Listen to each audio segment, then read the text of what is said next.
Average of the 4 number is 52। पहले किसी 4 number का जो एवरेज है वो कितना है, 52 है। Average of first 2 number is thrice of another 2 number. तो what is the sum of 2 numbers.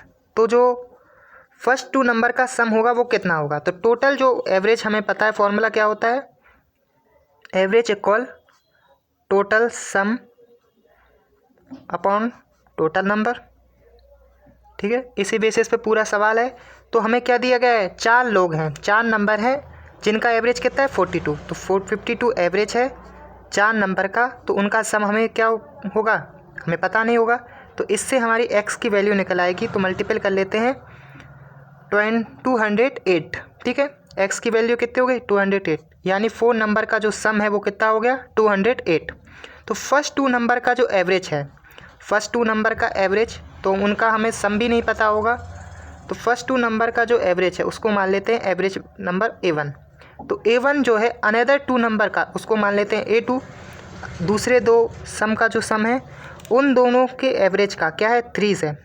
तो जो फर्स्ट 2 नंबर्स का एवरेज है इस 3 थर्ड टाइम है एवरेज ऑफ 2 नंबर्स का। तो इसके इक्वल A हो गया। तो ये कह रहा है find the sum of first 2 numbers. First 2 numbers का हमें क्या निकालना है, सम। मान लीजिए एक्स जो है वो 4 नंबर से बन के बना है, PQRS। ठीक है, इक्वल 208 है। इसमें पहले 2 नंबर हैं और ये पहले 2 नंबर हैं। ठीक है, तो यहाँ पर हम लिख सकते हैं PQ equal 208 minus R plus S, right. तो यहाँ पर हमें P प्लस Q की वैल्यू पता चल जाएगी, या हमें R प्लस S की भी वैल्यू इससे पता चल सकती है, इस तरीके से 208 माइनस P प्लस Q। ठीक है, अब यहाँ पे एवरेज लेके चलते हैं, पहले के 2 नंबर का एवरेज यानी P और Q का। तो P plus Q upon 2 equal है 3 टाइम दूसरे अन्य यानी R और S के क्या एवरेज के। तो 2 नंबर का सम अपॉन जितने नंबर हो तो 2। तो R plus Q upon 2 equal में R प्लस Q अपॉन 2। अब R प्लस Q अपॉन 2 की जगह पे हम ये रख लेते हैं। तो P plus Q upon 2 equal 208 plus minus था, माइनस P प्लस Q हो गया अपॉन में 2। इस 2 को इस 2 से काट लीजिए और 3 का अंदर मल्टीपल कर लेते हैं।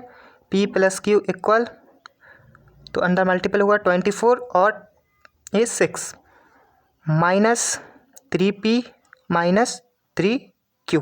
ये दोनों माइनस के वहाँ जाएंगे तो 4P प्लस 4Q इक्वल 624। इसको यहाँ लिखते हैं, 4 कॉमन लेते हैं इस इक्वेशन में से। तो 4 plus Q, 4P plus Q equal 624। अब इसमें 4 का डिवाइड कर देते हैं तो P और Q का हमारा क्या आ जाएगा, आंसर आ जाएगा। तो 1 बार, फिर दूसरे बार 2 बचेगा रिमाइंडर, तो 5 बार, फिर लास्ट में बचेगा 6। तो ऑप्शन नंबर C हमारा क्या हो जाएगा, करेक्ट।